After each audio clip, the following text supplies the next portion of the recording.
mais, eu não posso deixar de agradecer à Urgency e ao CSA pelo evento e pelo convite. Esse simpósio é feito pelas muitas mãos de tantos voluntários que vêm fazendo um trabalho lindo. Então, obrigado. Espero que a gente possa contribuir com o debate.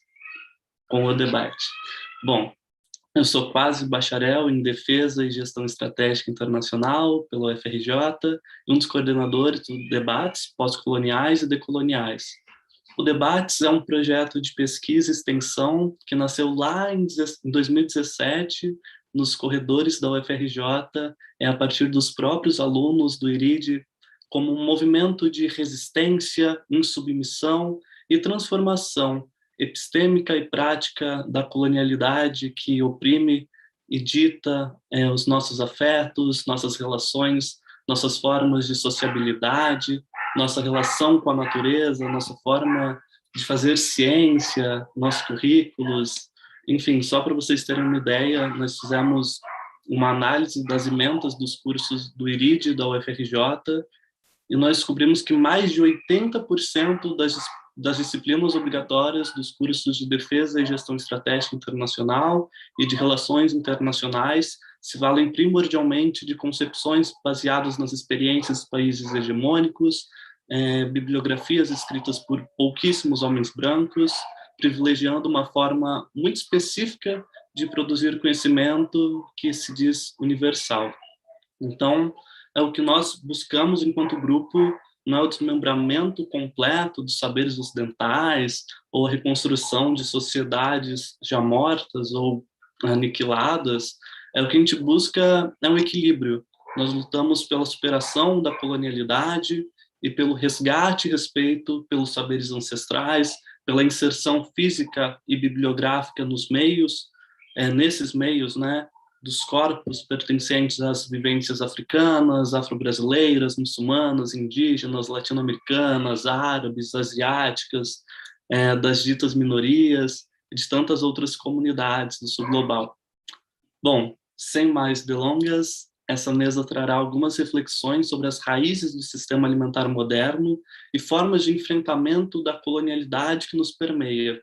Nós trouxemos 3 convidados incríveis que eu tenho o prazer de apresentar. A Luane é graduanda em Relações Internacionais pela UFRJ, coordenadora e pesquisadora do Debates Pós-Coloniais e Decoloniais, e suas pesquisas são mais voltadas para conflitos socioambientais, decolonialidade e América Latina. O Vinícius Benvegno é doutorando em Antropologia Social pela Universidade Federal do Amazonas, mestre em Desenvolvimento Rural pela Universidade Federal do Rio Grande do Sul e graduado em Ciências Sociais pela Universidade Federal do Rio Grande do Sul. Os trabalhos deles são voltados para minorias étnicas, populações rurais e temas sobre desenvolvimento, colonialidade, modernidade, segurança e soberania alimentar e saúde. Inclusive, o Vinícius é uma referência aqui para nós debates. Nós o descobrimos no ano passado, fazendo um trabalho sobre soberania alimentar, uma pesquisa. Então, é um prazer tê-lo aqui. Inclusive, ele fez essa ponte com a Diana, que eu tenho o prazer de apresentar agora também. A Diana Manique é assistente social pela Universidade Industrial de Santander, na Colômbia, mestre em estudos de gênero e cultura pela Universidade do Chile, mestre em gestão pública pela Universidade Nacional de Rosário, na Argentina, e doutora em desenvolvimento rural pela Universidade Federal do Rio Grande do Sul.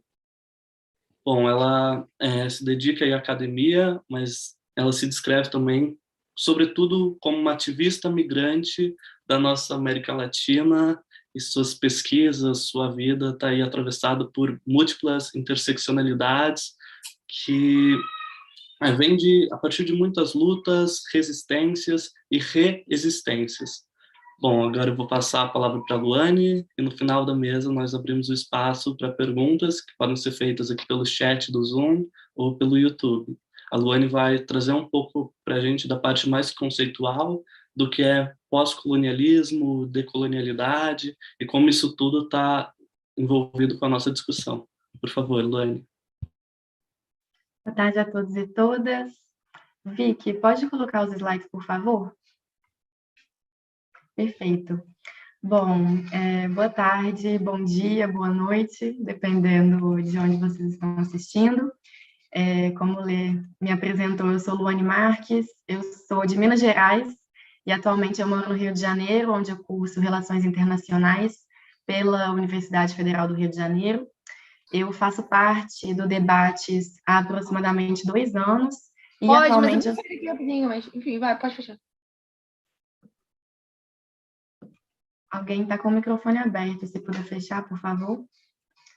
Eu faço parte do Debates há aproximadamente 2 anos e, atualmente, eu sou uma das coordenadoras gerais do projeto. E, primeiro, eu parabenizo o CSA Brasil, todos os demais organizadores, apoiadores, por esse belíssimo e super importante evento. Ao longo dessa semana foram apresentadas muitas discussões extremamente necessárias e relevantes para a gente pensar não apenas a nossa realidade, mas também o futuro que nós queremos para nós e para as futuras gerações. E pensando aí gerações de todos os seres, não apenas as gerações humanas. Eu agradeço imensamente o convite ao Ariel e a oportunidade de estar aqui hoje, a toda a equipe do Debates pelo suporte. É sempre uma honra para mim poder representar o trabalho incansável desse grupo, que além de extensionistas e pesquisadores e universitários cansados, nós somos também amigos e uma grande família. Então, muito obrigada por todo o suporte para a gente estar fazendo essa apresentação hoje. E agradeço também a presença do professor Vinícius, da professora Diana. É uma honra para mim estar aqui ao lado deles hoje, que foram referência no início da minha pesquisa sobre esses temas. E, por último, mas não menos importante, agradeço a presença de todos e todas que estão aqui compartilhando saberes conosco e fazendo parte também, compondo essa exposição, essa mesa. Bom, eu vou falar um pouquinho sobre as noções de colonialidade a partir da perspectiva do movimento decolonial, passando por conceitos de colonialidade do poder, do ser e do saber. E o objetivo principal dessa apresentação é mostrar da forma mais simples e leve, na medida do possível, como que a nossa realidade ela é diretamente atravessada pela colonialidade. Como que a gente é atravessado por esses conceitos, por essas estruturas, enquanto indivíduos parte de um sistema histórico, econômico e político internacional. E para me preparar para essa apresentação, eu usei de conceitos e pensamentos que foram desenvolvidos principalmente pelos autores Aníbal Quijano, pela Luciana Balestrin e pelo Walter Mignolo. Quem tiver interesse em se aprofundar mais nessa parte teórica, a gente preparou um guia de estudos com noções básicas sobre pós-colonialismo e decolonialidade, que foi disponibilizado ao CSA Brasil. Peço às meninas que deixem também o link para... Vicky, pode voltar um slide, por favor? Peço às meninas que deixem o link aqui no chat para que vocês possam fazer o download do guia de estudos. E esse link vai estar também na bio do nosso Instagram, que é uma das ferramentas que a gente mais utiliza para compartilhar as discussões e, enfim, pesquisas que a gente realiza, que é o @debatespced. Se as meninas puderem deixar aqui no chat também o @ do nosso Instagram, o download também, o link para download do guia de estudos também vai estar lá. E as referências dessa apresentação também estão no guia de estudos. Pode passar, Vicky, por favor. Bom, para dar início, uma das diretrizes que foi proposta por esse simpósio é decolonize o seu prato. E depois de todos esses dias de discussões, de exposições, de trocas, muito dos problemas que decorrem da colonialidade alimentar foram abordados, principalmente das perspectivas e das percepções e realidade de pessoas que lidam diariamente com essas consequências, com essas violências, e constroem coletivamente outras maneiras de cultivar uma relação com a alimentação, com o território, com a vida, que não envolva a monocultura, o desmatamento predatório, a destruição de ecossistemas, de formas de vida, de conhecimentos, etc. Mas o que é isso? O que significa decolonizar o nosso prato? A tendência geral, quando a gente fala de colonialidade, é de pensar automaticamente naquele processo de invasão e de dominação de territórios e da imposição daquele sistema de relações políticas, econômicas entre metrópole, colônia, né, Portugal, Brasil e tal. Mas essa estrutura de dominação, ela é, na verdade, o colonialismo, que foi, né, durante muito tempo e amplamente utilizado na história mundial, uma ferramenta de ganho de poder. E essa ferramenta, né, o colonialismo, ele teve o seu ápice com o imperialismo europeu. E quando a gente fala de decolonizar o nosso prato, o que a gente quer retirar do prato, o que a gente quer exterminar, é, na verdade, a colonialidade, que é um processo de dominação muito mais profundo e duradouro e complexo do que o colonialismo. A forma como o colonialismo europeu, lá no século XIV, ele foi desenvolvido, criou raízes para esse sistema de colonialidade. E esse sistema ele permanece sendo reproduzido mesmo após o fim do colonialismo, né, com os processos de independência e de descolonização. Então, a principal diferença entre o colonialismo e a colonialidade é que, para a colonialidade, a raça tem um elemento central. O racismo ele está necessariamente no centro das relações de dominação da colonialidade. Ou seja, o que sustenta a colonialidade é a existência de uma hierarquia, de uma classificação racial entre os povos do mundo. Essa que é a chave, né? A inovação que o colonialismo europeu traz. A invenção da raça como um elemento central. E essa hierarquização dos povos em raça, ela serviu para formar uma estrutura que colocou o homem branco europeu no topo e inferiorizou todos os demais povos, que passaram a ser chamados povos racializados, povos não brancos. E aí, resgatando um pouco do sociólogo Aníbal Quijano, é por isso que a ciência que estuda o comportamento das sociedades europeias é a sociologia, e a ciência que estuda o comportamento das sociedades não europeias é a etnologia. Né, os europeus eles passam a identificar os não europeus a partir da diferença colonial, ou seja, é criada uma linha racial entre o europeu e o outro não europeu. E as identidades de um e de outro, elas são necessariamente adversárias, porque um representa o colonizador e o outro representa o colonizado. Então, a partir dessa imposição de uma dada superioridade europeia e de uma inferioridade não europeia, tudo o que é europeu, tudo é o que o europeu produz, é colocado como melhor, como superior e principalmente como a regra, como um modelo a ser seguido. Os grupos da humanidade eles passam a ser diferenciados e identificados a partir de qual lugar, de qual estágio eles estão ocupando em um caminho da evolução humana, evolução social da humanidade. E esse caminho, né, ocidental, ele é linear, ele só tem uma direção e ele tem um sentido só, que é o ápice da civilização, que é o homem branco europeu. Então, tudo que parte das identidades dos povos colonizados passa a ser demonizado, porque o colonizado ele é visto como um selvagem, como aquele que deve ser civilizado à imagem, sempre a imagem e semelhança do homem branco europeu. E tudo que é desses povos racializados é inferiorizado, combatido e é entendido a partir ou da erradicação ou da assimilação das suas culturas à cultura europeia. Então, suas práticas, as suas culturas, suas formas de entender a vida, a economia, o trabalho, o sexo, a sexualidade, a espiritualidade, tudo isso é subjugado em função da verdade europeia, da razão europeia, da ciência europeia, para que fosse o homem branco europeu o detentor do poder dentro desse sistema social e geopolítico internacional que estava sendo criado ali, a modernidade. Né? A modernidade com os estados-nação modernos, com a racionalidade, com a democracia liberal, com a economia capitalista. Vicky, pode passar, por favor, o slide?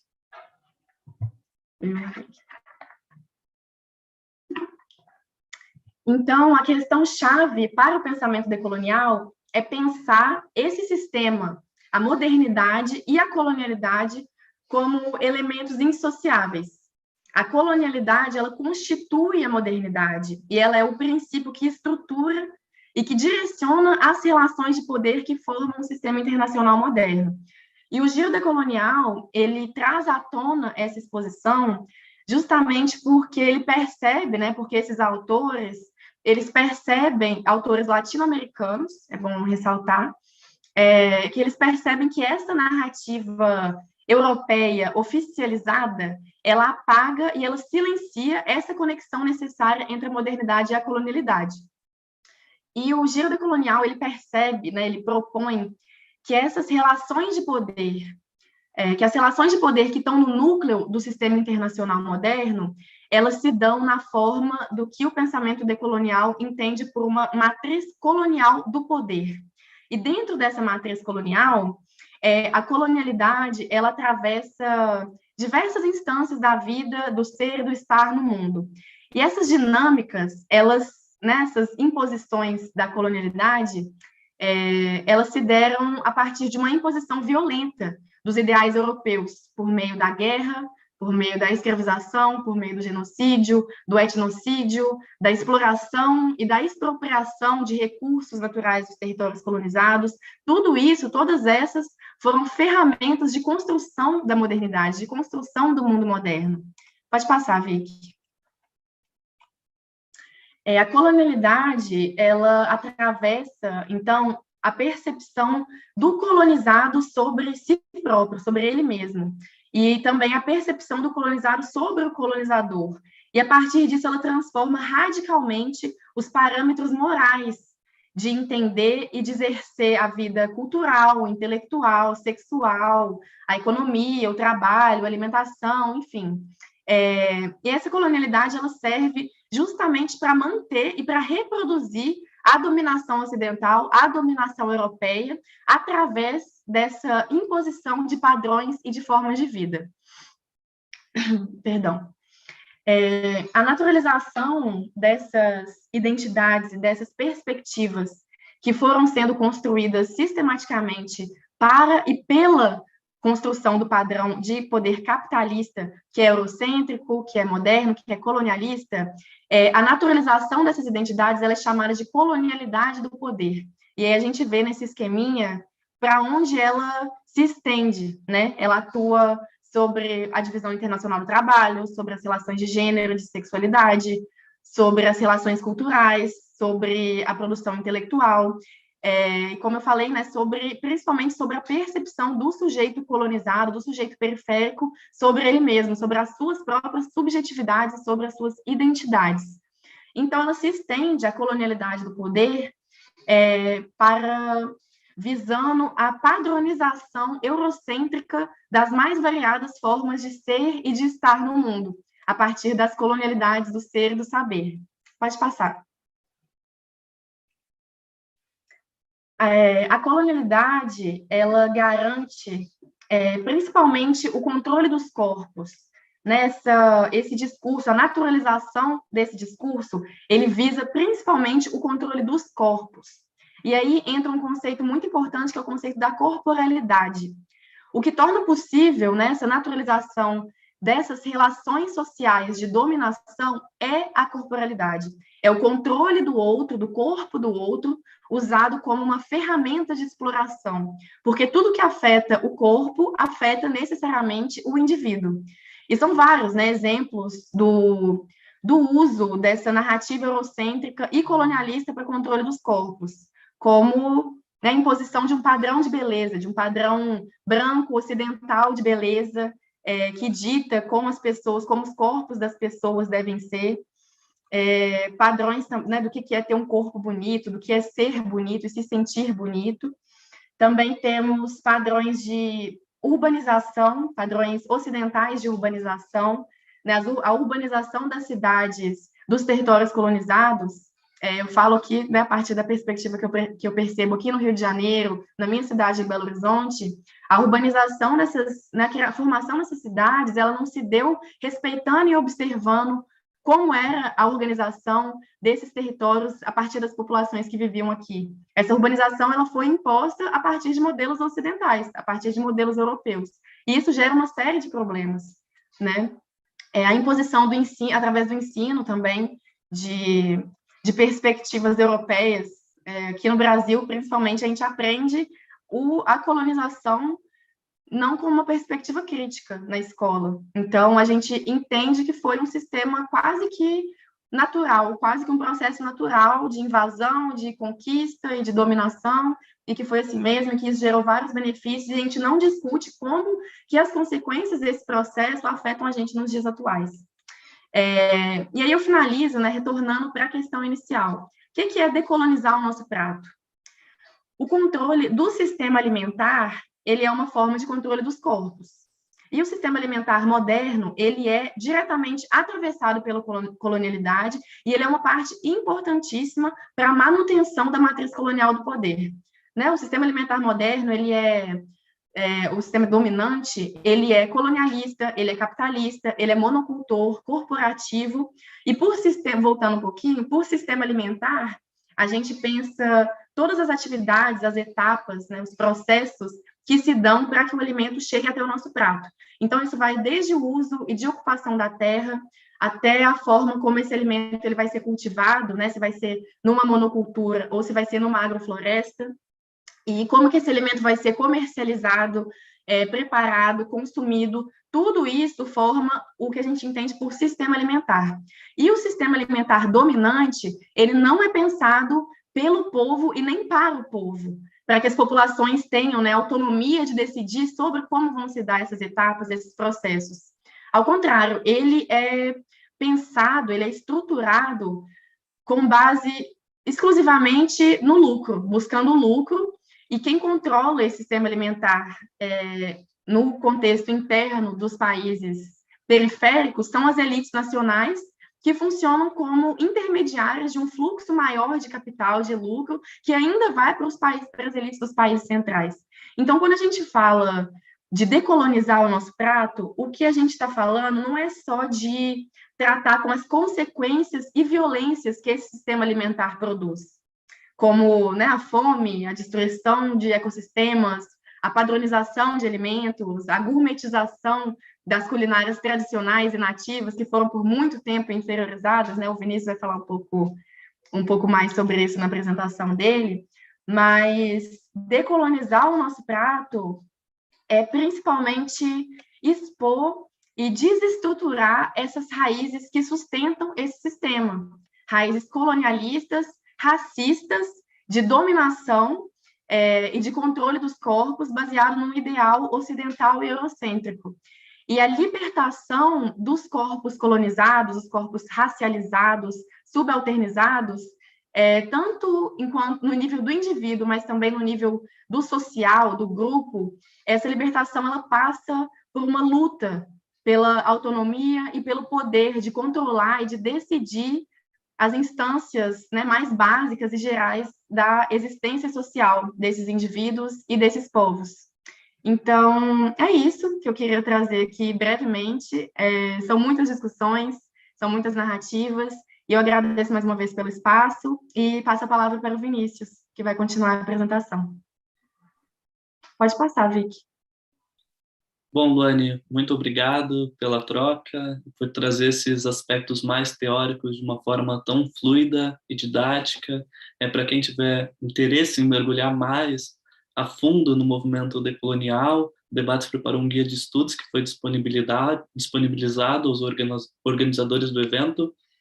Eu peço que o pessoal do suporte coloque mais uma vez aí no chat para quem chegou depois, e as dúvidas também podem ser colocadas aí.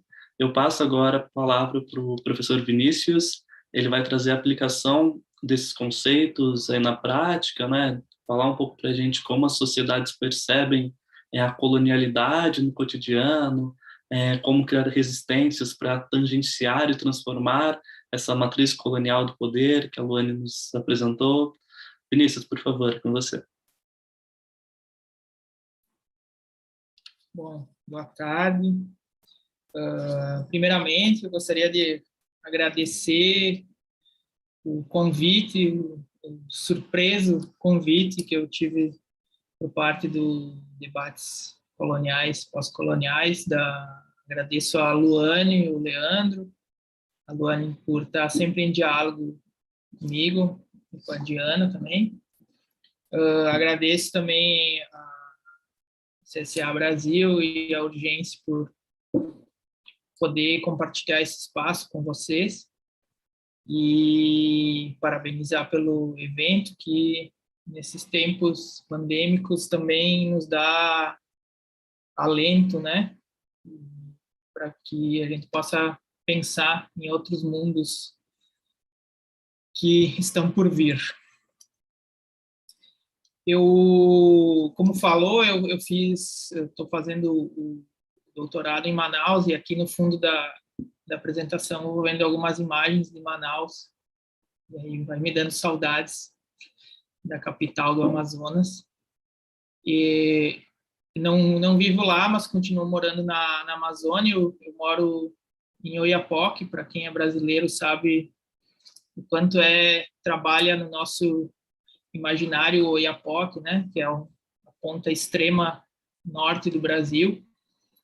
E eu falo isso por dizer de onde vou falar, e também por, eventualmente, algum problema técnico. O Oiapoque, o interior da Amazônia, tem vários problemas estruturais ainda, alguns até incompatíveis ao desenvolvimento, né, e incompatíveis à Amazônia. Mas, enfim, vamos lá. Eu fiz esses slides como um guia, mas vou ler um texto que eu preparei para esse debate. É um texto nada acadêmico, é uma reflexão sobre alguns pontos da proposta da mesa redonda. E antes de tudo, um convite ao debate. Então, eu vou começar, vou tentar ler devagar para as questões dos intérpretes. Começa assim. Título: Reflexões sobre alimentação, colonialismo, colonialidade e capitalismo. Gostaria de iniciar minha fala trazendo as palavras de um ancião indígena em um recente diálogo que tive com ele. Estávamos jantando, ele, senhor Emiliano, nos contava sua história de vida. Dos tempos em que seu povo Palicur, que vive no território do estado do Amapá, no extremo norte do Brasil, na fronteira com a Guiana Francesa. Ele comentava que passaram a ter contato com a primeira instituição brasileira que buscou assistir os povos indígenas, o SPI, Serviço de Proteção ao Índio, uma forma de proteção de tutela, mas que isso ficaria para outro momento. A época desse contato desse primeiro contato, foi entre os anos de 1950 e 1960. O povo Palicur vivia espalhado em pequenas ilhas ao longo do rio Urucauá e temia o contato com os não indígenas, principalmente os de fala portuguesa, pois tinham vivas nas memórias coletivas as perseguições, escravização e massacres de portugueses e brasileiros. Contudo, nesse período, o SPI passou a atuar na região buscando, no contato com os povos indígenas, consolidar a fronteira franco-brasileira, bem como iniciar um processo de assimilação e civilização dessas populações. A estratégia para isso foi de agrupar as famílias que viviam em pequenas ilhas em uma única ilha, grande ilha. O principal instrumento para esse agrupamento foi a criação de uma escola. Porém, muitas famílias, ainda desconfiadas das intenções do órgão indianista, não se juntaram nessa grande ilha. Então, outros meios foram tentados, e assim disse seu Emiliano. Uma vez eles vieram, falaram um pouco com a gente e disseram: a próxima vez que a gente vem, vamos trazer uma coisa boa de comer para vocês. Passou um tempo e eles voltaram. Trouxeram café, açúcar e sal. A gente experimentou. E não é que era bom mesmo? Seguimos conversando sobre os alimentos levados pelos não indígenas, e ele espontaneamente falou que após a chegada de alguns alimentos à comunidade, passou a consumi-los muito. O açúcar foi um deles. O mais forte dessa necessidade criada é que ela se ampliou para além dos seres humanos. Conforme disse seu Emiliano, abre aspas, até o macaquinho da minha netinha gosta de açúcar. Ela tem um macaquinho de estimação. Outro dia ela me pediu um bombom para o macaquinho porque ele gosta muito de açúcar. Risos. Fecha aspas. As histórias contadas pelo senhor Emiliano são muitas, dentre tantas que se passaram ao longo do processo histórico colonial. Muitas foram as formas de controlar e colonizar os povos e populações que os europeus foram encontrando durante seu processo de expansão marítimo-territorial. A cruz e a espada, as doenças, a escola e a ciência. Mas os alimentos e comidas e as formas de alimentação também foram e continuam sendo instrumentos sutis para civilizar. Nessa comunicação, antes de discutir e teorizar conceitos sobre colonialidade e decolonialidade, gostaria de trazer elementos que nos possibilitem a reflexão e o diálogo sobre como o ato de alimentar-se, alimentar-nos, pensando em todas as suas etapas, como a Luane disse, desde o plantio, produção, processamento e consumo, como esse ato tem sido objeto de apropriação dos grandes conglomerados agroindustriais, que no limite têm seus interesses voltados para a economia de mercado e os lucros que essas atividades possam render. Mas nem tudo são espinhos.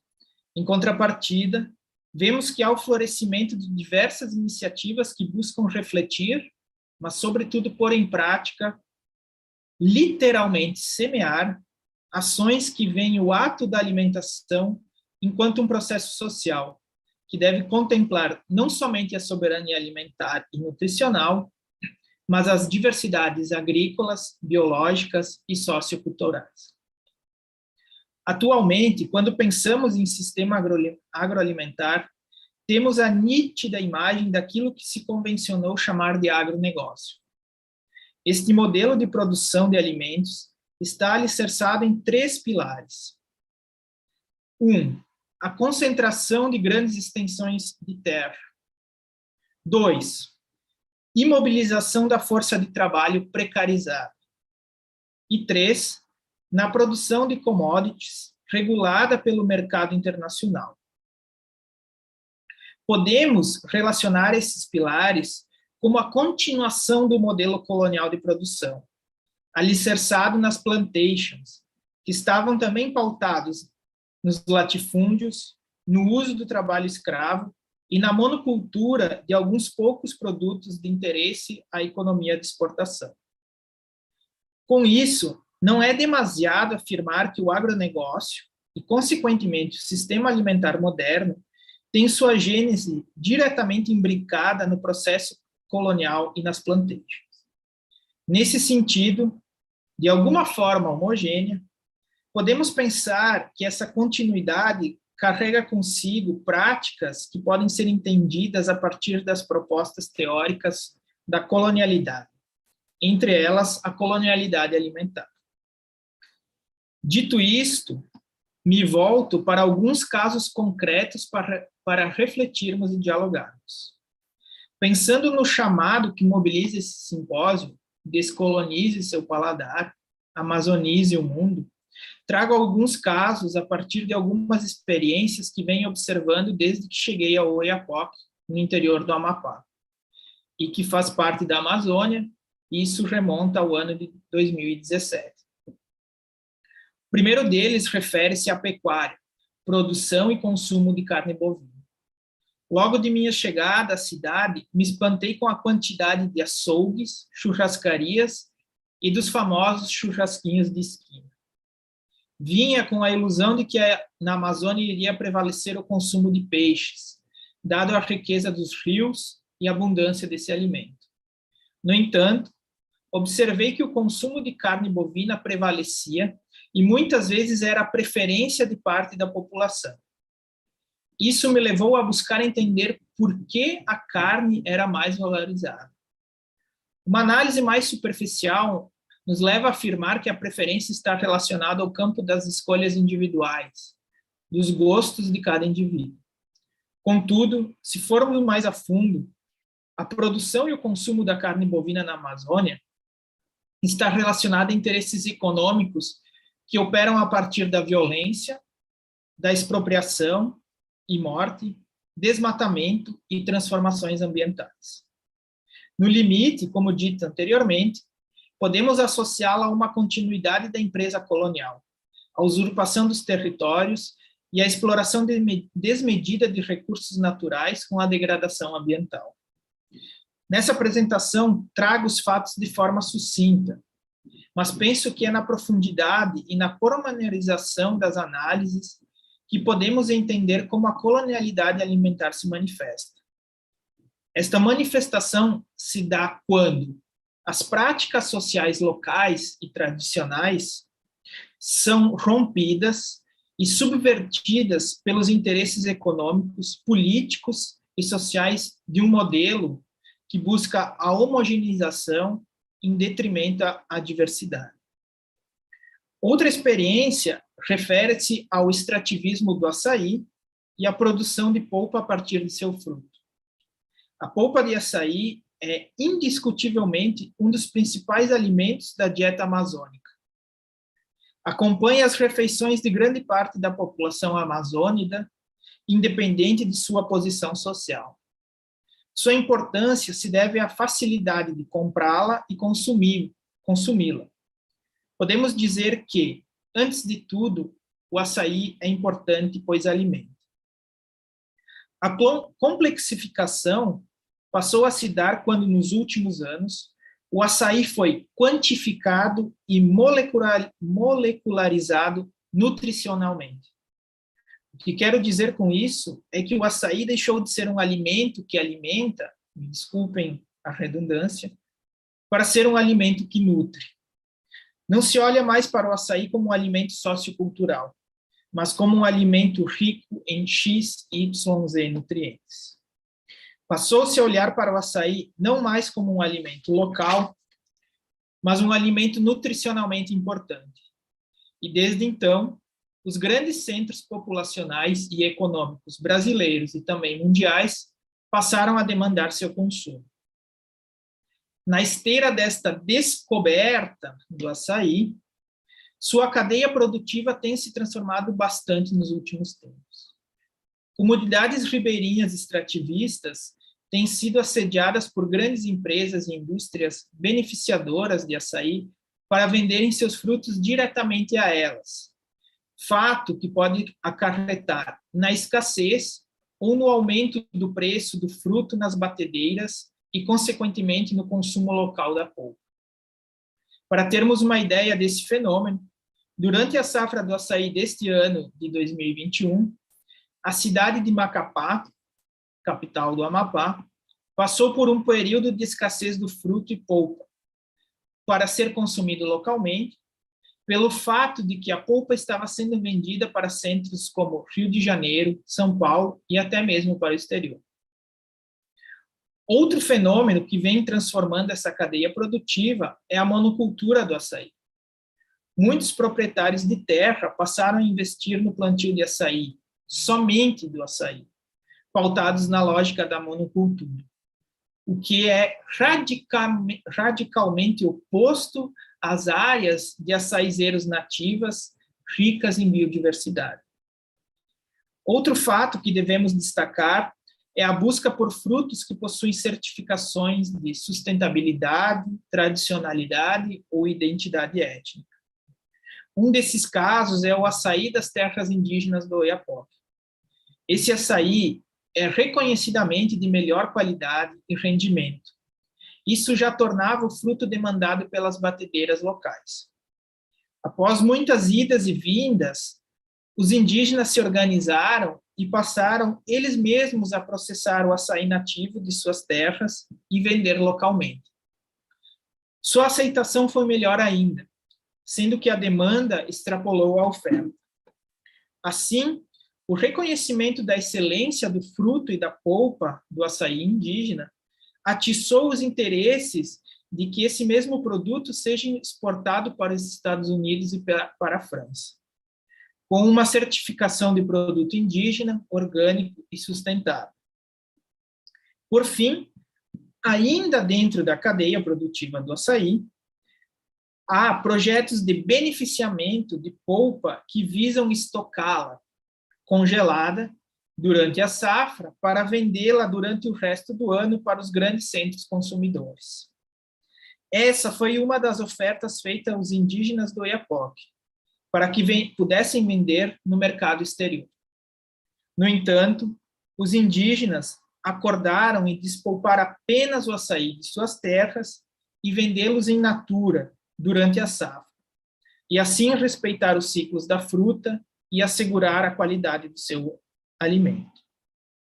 A partir desses casos, podemos pensar um pouco com as premissas da matriz colonial. A primeira delas, que é comum a todas, onde há um forte apelo econômico. Vemos que o poder do capitalismo incide e transforma diretamente as relações sociais estabelecidas localmente em detrimento do lucro.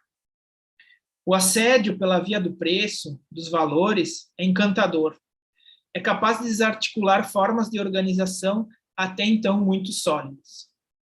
A ressalva que gostaria de fazer é que não podemos fazer uma análise rasa dessa premissa e levianamente sermos categóricos em dizer que essas comunidades, ao venderem seus produtos, foram cooptadas, alienadas pelo capital. O desafio é ir a fundo para entender as lógicas e razões que operam essas transformações. Devemos buscar compreender não somente as motivações dessas comunidades, mas como as transformações sociopolíticas e territoriais que incidem nessas escolhas. Aqui me refiro ao avanço da agricultura extensiva e monocultura, da grilagem de terras e até mesmo das mudanças climáticas e transformações ambientais. Outro fator importante que devemos ter em conta é a presença do Estado, ou melhor, a ausência dele, seja na infraestrutura ou por meio de políticas públicas. Assim, penso que o desafio maior é buscarmos alternativas que contemplem as necessidades econômicas dessas comunidades, mas que estejam pautadas por projetos cujos ganhos sociais e ambientais sejam equivalentes ou maiores que os econômicos. Nesse contexto, se inserem as políticas públicas que garantem o fortalecimento da agricultura familiar, como são os casos do Programa de Aquisição de Alimentos e o Programa Nacional de Alimentação Escolar. O desafio é que a escala local seja contemplada prioritariamente à escala global. A segunda premissa é a da monocultura, essa sim mais próxima às lógicas coloniais. Vemos que o sistema agroalimentar, tal qual o capitalismo, tem uma hábil capacidade de apropriar-se de variedades alimentares e transformá-las em cultivos monoculturais. Há uma vasta bibliografia especializada que demonstra que as áreas de açaizeiros nativos são refúgio e habitat de rica biodiversidade. Até mesmo áreas manejadas conservam a biodiversidade e mantêm o equilíbrio ecológico e, consequentemente, contribuem com a produtividade dos açaizeiros. Porém, a lógica colonial capitalista também se apropriou do açaí, pois é crescente as áreas de monocultivo de açaí. Para termos ideia, existem fazendas de açaí com quase 1 milhão de hectares. Seus entusiastas, defensores e investidores têm argumentado que essa forma de cultivo de açaí contribui com a bioeconomia. Para eles, deixo os 2 questionamentos. Não seria a bioeconomia um novo matiz do capitalismo, como foram desenvolvimento sustentável, ecodesenvolvimento, etnodesenvolvimento, economia verde, cujo matiz serve para absorver pontuais críticas e neutralizar as contradições para seguir no processo de exploração de recursos que beneficia as camadas mais abastadas da sociedade e produz mais desigualdade. Ademais, como podemos acreditar que essa forma de cultivo e de bioeconomia contribui com as verdadeiras transformações sociais, econômicas, ambientais e alimentares que queremos, quando nos deparamos com mais do mesmo: monocultura, concentração de terra, imobilização da força do trabalho, degradação ambiental. Por fim, a terceira premissa, mais sutil, mas talvez a mais intimamente associada ao que chamamos de colonialidade alimentar, que é a extinção da sazonalidade. Despolpar açaí, congelá-lo para vendê-lo em qualquer época do ano é como comprarmos tomate ou maçã todo ano no supermercado. A colonialidade alimentar se manifesta nessas sutilezas. Padronizar nosso paladar, homogeneizar nossa alimentação, está relacionado a ofertar os mesmos alimentos sempre, a todo momento, a qualquer hora. Contudo, a oferta permanente também pode gerar a escassez controlada. Os poucos que detêm a oferta podem controlá-la, visando seus interesses, sejam eles políticos, econômicos e até mesmo sociais. A extinção da sazonalidade e oferta permanente de alimentos, nos encanta com a sensação de saciedade constante, mas nos faz perder aspectos importantes da experiência alimentar. Comer os alimentos dentro de sua sazonalidade nos faz ter a referência do tempo, dos ciclos da vida. Estamos perdendo o prazer de comer uma fruta na sua época e de poder viver as outras experiências a que ela nos remete. E, ao mesmo tempo, ficar na expectativa para que esse momento retorne no próximo ano. Estamos perdendo o prazer e até mesmo a diversão de caminhar na mata, caminhar nas ruas das cidades e reconhecer o tempo e as estações do ano através das flores, frutos e aromas da época. Nossas memórias e experiências relacionadas a determinado alimento se desvanecem e se tornam insossas na gôndola do supermercado. A colonialidade e o capitalismo operam aí, homogeneizando não somente nosso paladar, mas nossas referências, nosso tempo. Tudo isso para que tenhamos tempo livre para produzir e para que tenhamos corpos sadios, ou nem tanto. Afinal, a mesma indústria que produz o alimento, os insumos e o agrotóxico é aquela que muitas vezes produz o medicamento. Chego a esse ponto da explanação com a sensação de ter sido pessimista em demasia. O fato é que, infelizmente, a colonialidade e o capitalismo nos perpassam, e não há como vivermos depurados deles, podendo facilmente nos levar àquilo que a filósofa indiana Vandana Shiva chamou de monocultura da mente.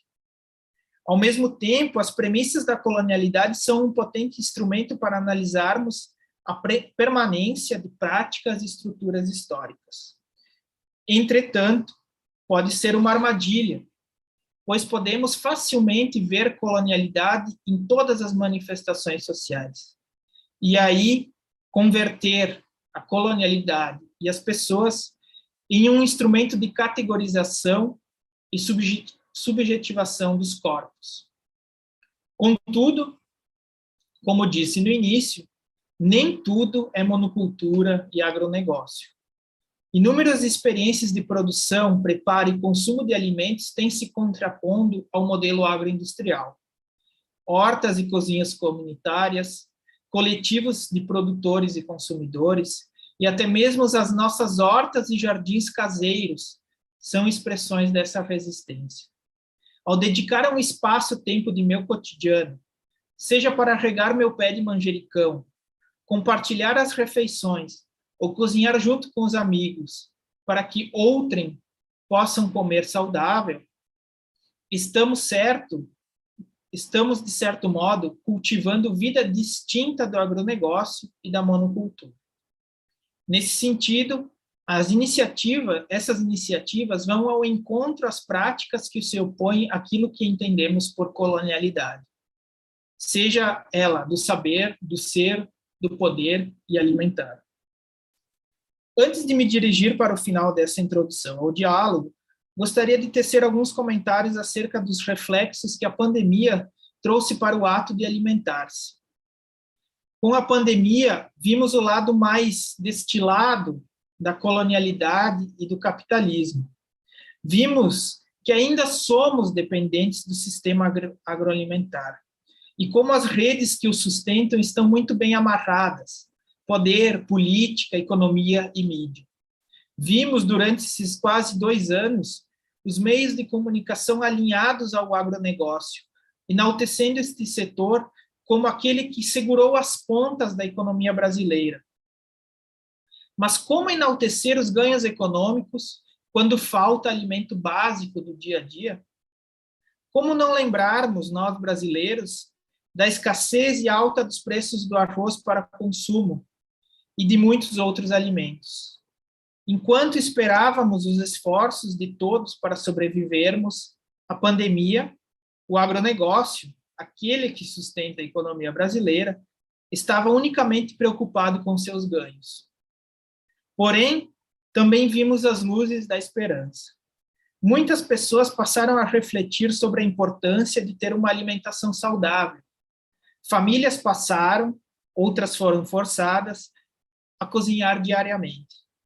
O alimentar-se deixou apenas de ser um ato de nutrir-se e voltou a ser uma experiência de sociabilidade.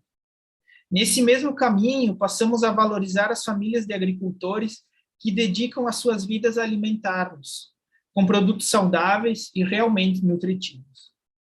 Aqui em Oiapoque, as comunidades indígenas isolaram-se a fim de se protegerem.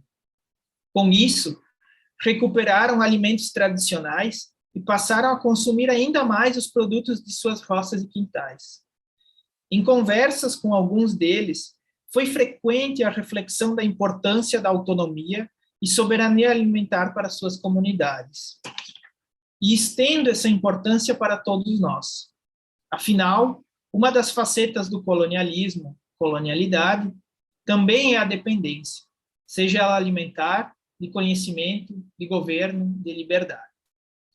Por fim, penso que nosso desafio é, inspirado no filósofo sufista Hakim Bey, criarmos espaços e tempos que sejam temporariamente autônomos. Esses espaços-tempos independem da quantidade de tempo e pessoas que deles participam. No que diz respeito à agricultura e alimentação, esses espaços-tempo podem ser os 20 minutos que dedico ao meu canteiro de chás e temperos, como as horas semanais em uma horta comunitária. Esses espaços-tempo não são exclusivamente para atividades relacionadas ao plantio de alimento, mas espaços-tempos de preparo, distribuição, compartilhar a cozinha e as refeições. São, antes de tudo, espaços-tempos de ideias, de compartilhar e criar outras sociabilidades que escapem à lógica colonial-capitalismo. Agora sim, para encerrar, retomo o slogan do evento, descolonizar o paladar, está relacionado à nossa capacidade enquanto sociedade de criar espaços de produção e consumo de alimentos que se desvinculem ao máximo do sistema agroindustrial. Nosso desafio é escaparmos dos alimentos que carregam consigo violência, desmatação, degradação ambiental. Escaparmos da indústria química e dos alimentos doenças.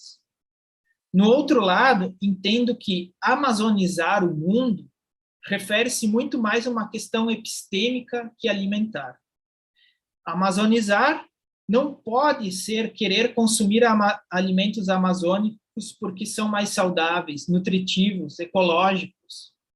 Enquanto a Amazônia queima e os povos indígenas, quilombolas, ribeirinhos e entre tantos sofrem as consequências da voracidade pantagruélica dos grandes centros consumidores. Amazonizar o mundo, para mim, significa defender as florestas, seja em qualquer parte do globo, vivas e em pé. Conservar a biodiversidade não como recurso econômico, mas como vida. Amazonizar o mundo também se refere ao ato de amazonizar-se, ou seja, cultivar a diversidade social e cultural. Amazonizar-se é reconhecer e valorizar os saberes indígenas e de outros povos enquanto legítimos e potentes, conhecimentos que podem contribuir com soluções para os desafios que nos deparamos atualmente. Somente amazonizando-nos é que realmente poderemos descolonizar nossos paladares e nossas mentes. Era isso, e obrigado, continuamos o debate. Vinícius, eu te agradeço imensamente pela apresentação, por compartilhar a história e as experiências e reflexões conosco. De fato, a gente precisa valorizar os saberes ancestrais e os povos originários dessa terra, que são sistematicamente violentados há séculos. E no Brasil da fome, é necessário constantemente lembrar que o agro não é pop. E principalmente, como você trouxe com o caso do açaí, existem alternativas à colonialidade alimentar, mas elas necessariamente precisam estar dissociadas de discursos reducionistas, oportunistas e da lógica colonial capitalista. Nossas práticas cotidianas, como você bem disse, também são maneiras eficazes de resistência. Muito obrigado pela sua fala. Eu passo agora a palavra para a professora Diana. A fala dela traz um pouco do resultado da pesquisa que ela fez na Amazônia colombiana, traz aí o empirismo entrelaçado com a metodologia. Então, por favor, Diana, com você. Eu só te peço para avisar a nossa equipe quando for para passar os slides, tá bem? Tá bem. Buenas tardes, días, noches. Yo vengo a compartir un poco, ¿cierto? De reflexiones nacidas también, al igual que refería mi colega anterior, ¿cierto? Vinicius. Nacidas desde la experiencia, ¿cierto? Y desde los tránsitos académicos, pero también de activismo. En ese sentido, agradezco inmensamente esta posibilidad de quietud y de escucharnos, que también es una forma de resistir, ¿cierto?, a estas lógicas de productividad modernas, que bien refería quizás anteriormente mi colega. Y en ese sentido también me voy a apoyar en una pequeña lectura, ello obedeciendo principalmente a que me disperso, me puedo perder, y para ordenar un poco las ideas prefiero leer. Entre saberes y sabores, algunas aproximaciones reflexivas para pensar la colonialidad alimentar. Voy a pasar. Es difícil poder reducir todas las ideas que pensé para compartir en esta jornada, principalmente porque derivan de experiencias que han acompañado mis últimos años de investigación, pero principalmente de acción profesional personal. Son puntos de reflexión e invitaciones que posiciono como producto de la experiencia de trabajo de campo investigativo en la Amazonía boliviana y de procesos participativos de organización y acción social en la urbanidad chilena, específicamente en la ciudad de Santiago. Comentarles que, como bien dice el profesor Castro, no escribo de un punto cero, escribo en mi condición de mujer nacida en la ruralidad colombiana, atravesada por múltiples intersecciones, que además de emerger como un instrumento analítico, me permiten sentirme afectada por factores múltiples, ¿cierto? Políticos, económicos, culturales, raciales, de género, geográficos, etcétera, presentes en la academia, en los procesos de acción, de intervención, de la vida misma, y que hacen de lo que hoy presento, de esta escrita de estas reflexiones no son una lectura de fuera, ¿cierto? Sino una constante danza relacional dentro-fuera que reduce exteriores. Un poco apoyándome en la filosofía andina que plantea que no hay adentro sin afuera y no hay afuera sin un adentro. Y en ese sentido, de esta manera, recupero el acontecimiento y bajo estas consideraciones, el presente trabajo es el resultado de esas búsquedas que de una manera me llevaron, ¿cierto?, al encuentro con comunidades Itonama en las pampas selváticas del río Itenes, del lado de Bolivia, o Guaporé, del lado de Brasil, en la Amazonía, durante los años 2015 y 2019, a donde llegué por mis cercanías y afectos con algunos integrantes del modelo SAPSI, que es el modelo de salud familiar e intercultural, y tras 14 años como mujer migrante, activista, investigadora de rutas de cuidado y de cura en las profundidades de América Latina. Y que de otra parte me trajeron a Chile y que hoy, producto de la crisis social, el famoso estallido social, que no es reciente, sino de décadas, y la crisis sanitaria más reciente, que me tienen vinculada, ¿cierto?, a una iniciativa de trabajo barrial popular de ollas comunes. Los trabajos que acá menciono, metodológicamente, toman elementos de la etnografía performativa, de la cartografía social, de la investigación-acción participativa propuesta por el profesor Fad Borda, y las reflexiones que acá se gestan han sido reelaboradas una y otra vez y desde distintas lecturas y perspectivas durante meses, años de trabajo de campo, compartiendo con los diversos seres que habitan los territorios, acogida al interior de aldeas y casas de comunidades locales. Es por ello que cuando refiero a estas experiencias, hablo de una ruta vivida, experimentada, donde se entremezclan relatos, emociones, sentires, lecturas, dilemas que hacen de estos procesos de investigación-acción un compromiso humano, político, ético, con relación a saberes invisibilizados, esencializados, mitificados, deshumanizados y con los seres que los encarnan. Desde ese lugar, gatillo mi primer punto de reflexión. Polly trocar. No podemos hablar de colonialidad alimentar sin pensar el territorio, la vida y la dignidad. Las luchas por el territorio, la vida y la dignidad han sido una constante en nuestra América desde la llegada invasora europea, que aunque difieren en los distintos momentos, se extienden hasta hoy como demandas de autonomía y reconocimiento por parte de los distintos movimientos populares, rurales y urbanos, pueblos indígenas que habitan a lo largo de nuestra América. Para la comunidad indígena Itonama, la propiedad colectiva de la tierra es parte de un proceso de cura multitemporal que implica no solo reconocimiento y reparación de las comunidades indígenas sobrevivientes hoy. Es por ello que... Sí. Perdão pela interrupção. Você poderia falar um pouco mais despacio? Mais devagar, por favor? Tá. Gracias. Para la comunidad indígena Itonama, la propiedad colectiva de la tierra es parte de un proceso de cura, ¿cierto?, multitemporal, que implica no solo, ¿cierto?, el reconocimiento y reparación de las comunidades indígenas que sobreviven hoy.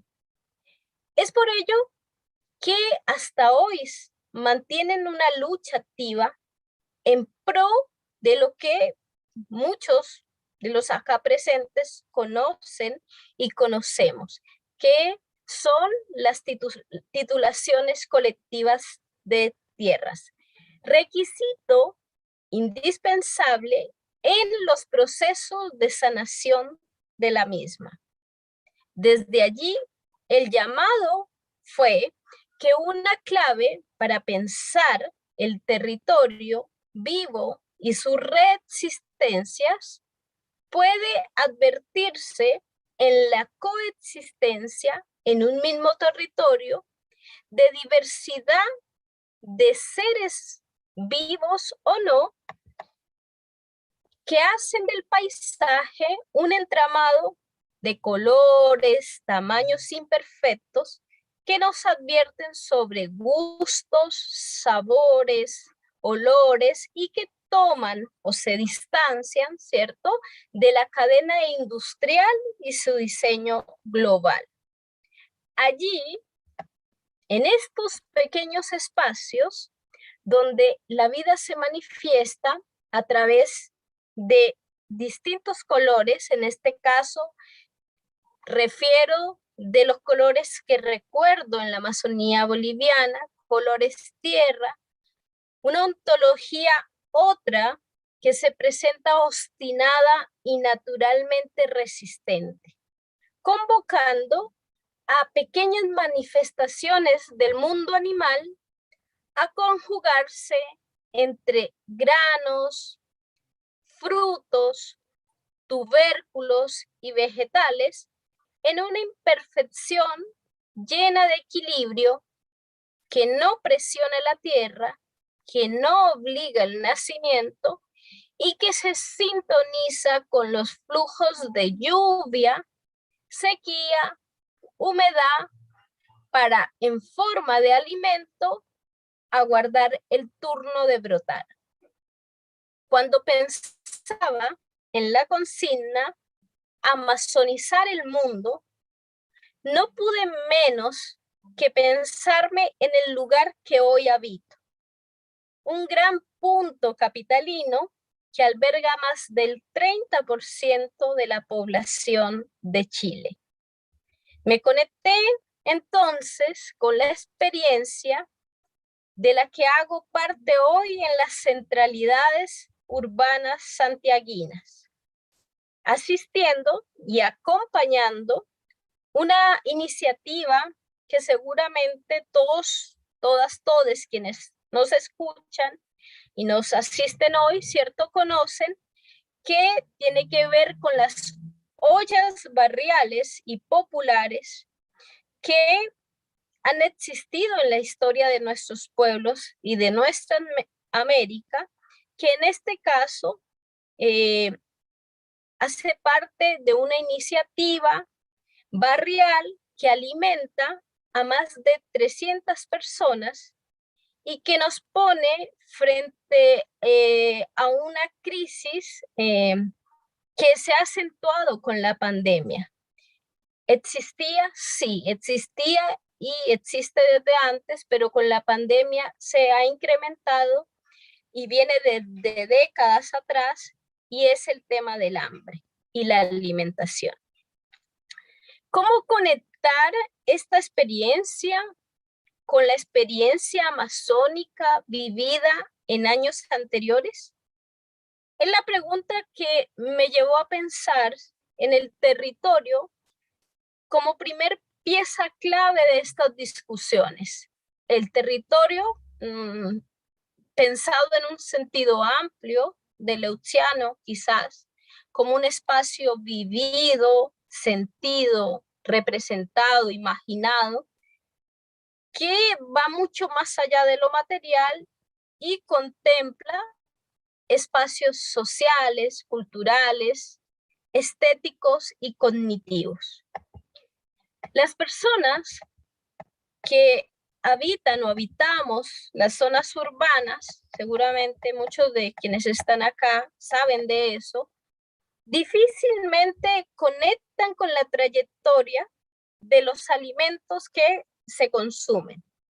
Sin embargo, sin entrar en la discusión o profundizar en el tema de la propiedad de la tierra, individual o colectiva, y pensando un poco en este ejemplo que quiero traer de las ollas comunes, quienes reciben el alimento en ellas son principalmente personas migrantes, personas en situación de calle o pobladores, ¿cierto?, populares precarizados, vecinos y vecinas de un sector céntrico de la ciudad. Entonces, Pensar en descolonizar el plato nos interpela frente a diversidad de acciones del cotidiano que atraviesan nuestras vidas. Específicamente, en esta experiencia organizativa, nos puso frente a desplazar o desplazarnos de un lugar y de una medida asistencialista de entrega de comida a invitar a activar y construir territorio, ¿cierto? Activar los espacios del territorio y convertirlos en huertas vivas, proveedoras, en articular redes de productores con estos beneficiarios, beneficiarias, ¿cierto?, de las ollas, y en generar instancias de encuentro que nos invitaran a recuperar espacios del barrio como paraderos de bus, como esquinas abandonadas, y tirar semillas, ¿cierto?, y darle vida a estos lugares. Y haciendo uso de un dispositivo que es la memoria del paladar, a través de recetarios populares que conecten con esos sabores, ¿cierto?, que viajan y que conectan de forma multitemporal, ¿cierto?, que recordamos, que nos hacen viajar, ¿cierto?, en el tiempo. Y es desde ahí en donde insistimos, o insisto, ¿cierto?, en otro punto clave, ¿cierto?, de esta discusión, y es en pensar la política del paladar. Voy a pasar. Hablar de política del paladar es pensar que las decisiones respecto a lo que se come, respecto a lo que se cocina o no se cocina, respecto a lo que se ingiere o no se ingiere, o cómo se cocina, ¿cierto?, cómo se prepara, cómo se consume, ¿cierto?, hacen parte de un ejercicio de autodeterminación de los pueblos. Prácticas donde se conjugan, ¿cierto?, deseos y fuerzas, construyendo realidades que nos dan una alternativa a los diseños institucionales globales. Sutiles, pero no menores, formas de atentar contra los esfuerzos disciplinadores se presentan en la heterogeneidad de modales, olores, sabores. Trabajar desde esta política, desde una política de los sabores, puede ayudar a pensar la disputa de la existencia y reexistencia en la preparación de los alimentos, como en todo lo que le antecede, como es lo que veníamos viendo anteriormente, la propiedad de la tierra y el uso que de ella hacemos o se hace. Y es ahí donde ver en la alimentación una forma de abordaje de fenómenos políticos sociales.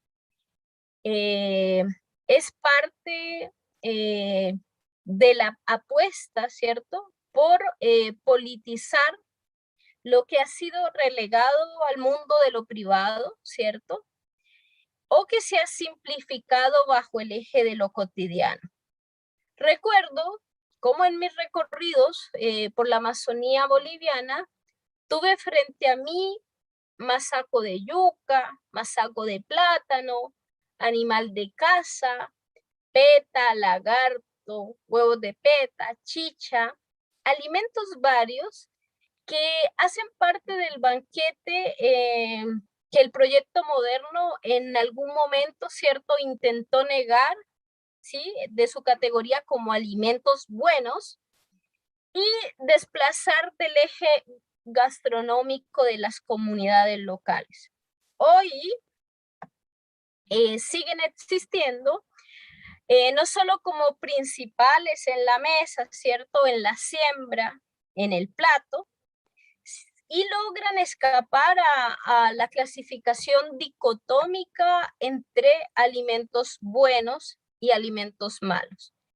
Y resalto que en el paladar y la memoria persisten sabores heredados que, si bien pueden haber sufrido alteraciones, no hay una pretensión purista ni esencialista, siguen acompañando las cocinas, siguen acompañando las mesas, siguen acompañando las celebraciones de estas comunidades. Sin embargo, también en estos recorridos, y no puedo pasar desapercibido, coincidiendo con lo que el colega anterior planteaba, me percaté del interés y la presencia extractivista y de exotización de estos mismos alimentos, presente principalmente en grupos de colonos locales que ven en ello una oportunidad de insertarse en el mercado de la gourmetización. Hecho no menos polémico en la temática que nos convoca. Quizás, y aquí a diferencia de otras experiencias por las territorialidades amazónicas, en esta franja de la Amazonía boliviana, el consumo de productos ancestrales sigue presente en la memoria y se levanta como bandera de lucha. Por ejemplo, en relación con la ingesta de carne vacuna. En realidad, me es difícil precisar si ello obedece a las condiciones económicas de las comunidades indígenas de estos territorios, al aislamiento que aún hoy es está bastante presente, o sencillamente es parte de una conciencia política de siglos que aún está presente, o quizás un poco de todo entra allí. Pero el alimento y la memoria del paladar, con todos los procesos rituales que le acompañan, siguen levantando tensiones y disputas no menores en la experiencia del cotidiano. Haciendo uso de esa experiencia, de la memoria, es que dentro de las iniciativas que acompañan construir el territorio en la urbanidad chilena, ¿cierto? Incorporamos la elaboración de recetarios populares que nos entregan pistas de sabores que favorecen a las comunidades recordarse y conectarse, reivindicar productos y sabores en contextos urbanos invadidos por la homogenización de las grandes empresas e industrias de la gastronomía mundial. Es un proceso que amerita esfuerzo y que, si bien tiene un impacto micro local, no es menor en cuanto gran parte de las poblaciones que allí participan hacen parte de la mano de obra precarizada por las mismas empresas. El alimento, en todo su proceso, se convierte en una estrategia autoafirmativa de los pueblos de las Américas.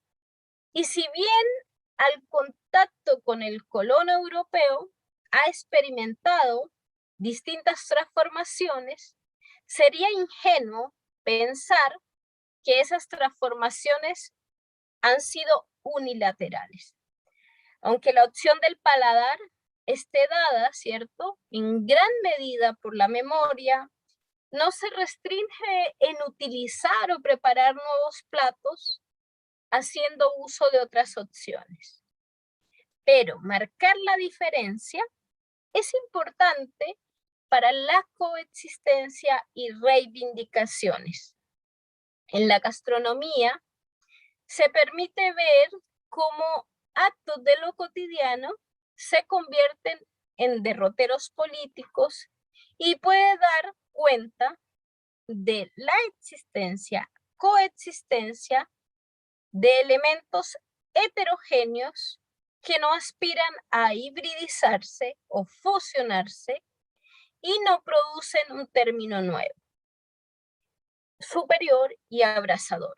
Solo existen y hacen parte de una forma de existir en el mundo, de un conocimiento que ofrece una posibilidad de escape dentro de los dominios coloniales, de otra ontología, donde, como diría el profesor Escobar, la ontología política relacional reasigna el mundo moderno en un mundo dentro de otros mundos.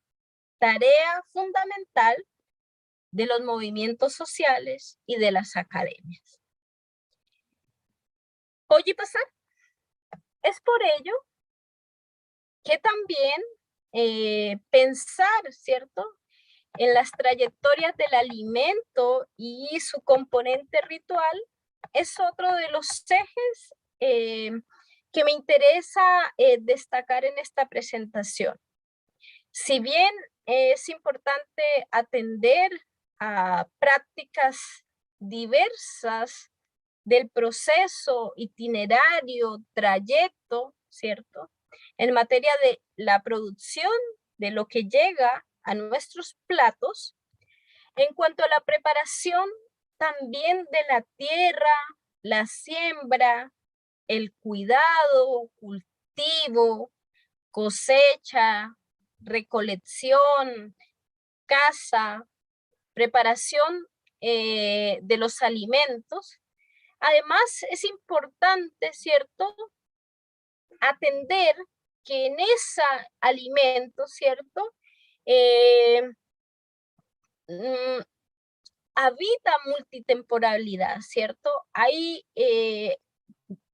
según Macharit, ¿cierto?, hay una multitemporalidad en ese alimento que nos hace conectar distintos pliegues, ¿cierto?, que tienen que ver con un presente, futuro, pero que también nos conecta con unas memorias ancestrales. Y eso también tiene un potencial político que se hace presente aquí y ahora. Atender y entender esas interferencias presentes en lo que ponemos en el plato, ¿cierto?, es entender, ¿cierto?, la importancia de lo que llega a él. Estas prácticas vivas, vividas, observadas, que les comparto, ¿cierto?, la idea es que nos conecten y nos conduzcan a pensar y sentipensar, de una parte, la historicidad como un acontecimiento que encarnamos, que se encarna, que atraviesa nuestros cuerpos, y de otra, que nos invita a reflexionar qué permanece de la colonialidad, ¿cierto?, y sus estructuras, en las estructuras y procesos que acompañamos. Y cómo eso actúa quizás un poco también atendiendo a lo que Luani teóricamente e inicialmente nos presentaba.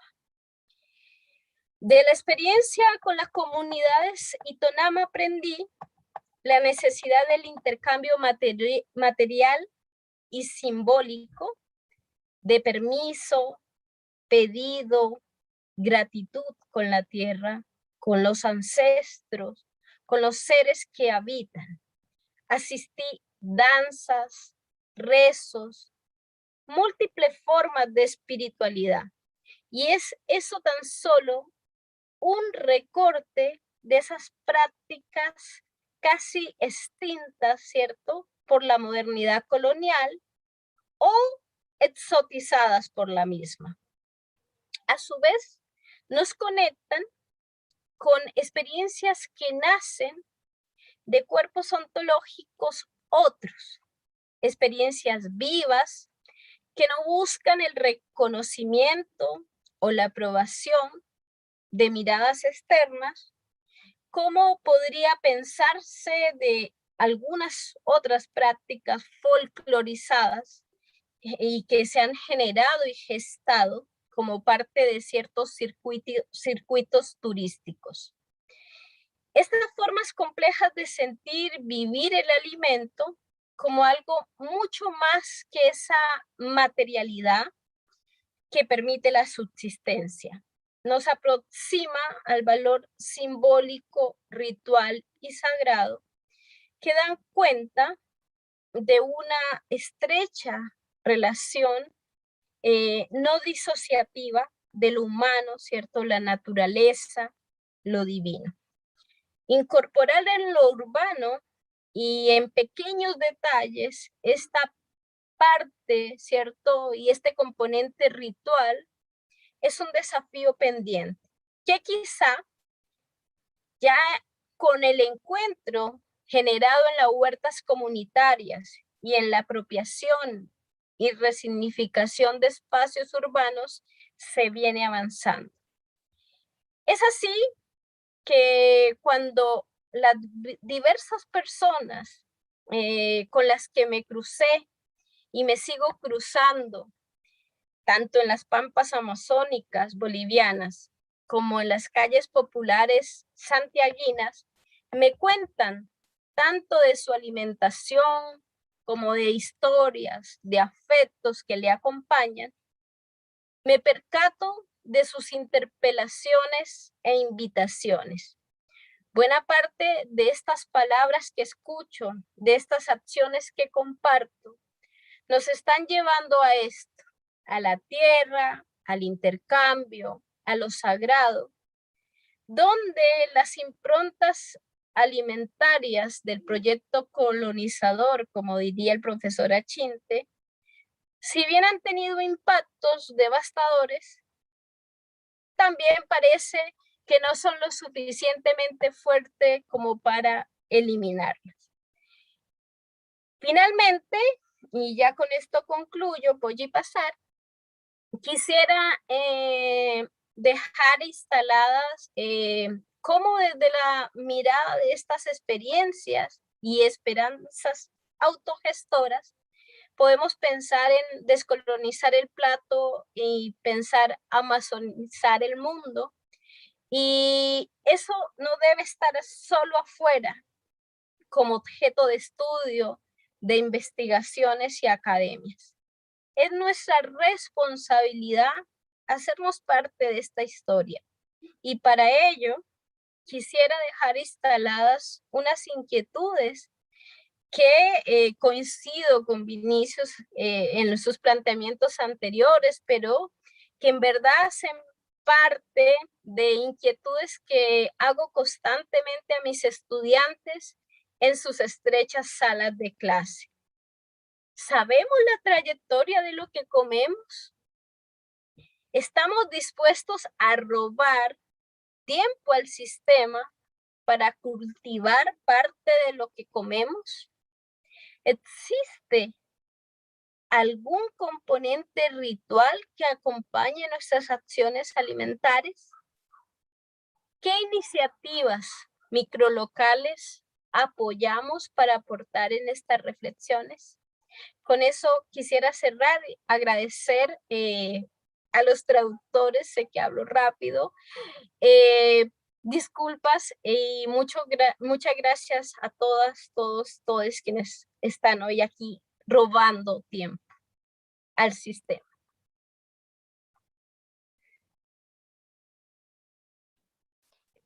Bom, professora Diana, muitíssimo obrigado pela troca e pelas pesquisas riquíssimas que você faz aí nessas andanças pela América Latina, em especial esse trabalho feito na Amazônia Boliviana. Leo, seu microfone desligou.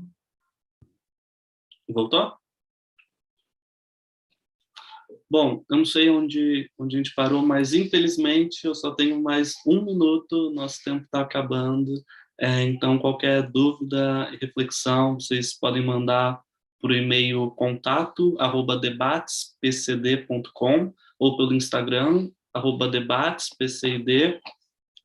Eu agradeço imensamente à Urgency e ao CSA Brasil pelo lindo trabalho que eles têm feito, bem como aos demais organizadores e apoiadores do evento, ao Ariel, em especial, pelo convite, pela oportunidade e por esse trabalho que vem sendo construído por muito tempo. Eu não posso também deixar de agradecer aos intérpretes voluntários que nos acompanharam nessa sessão, vem fazendo esse trabalho incansável.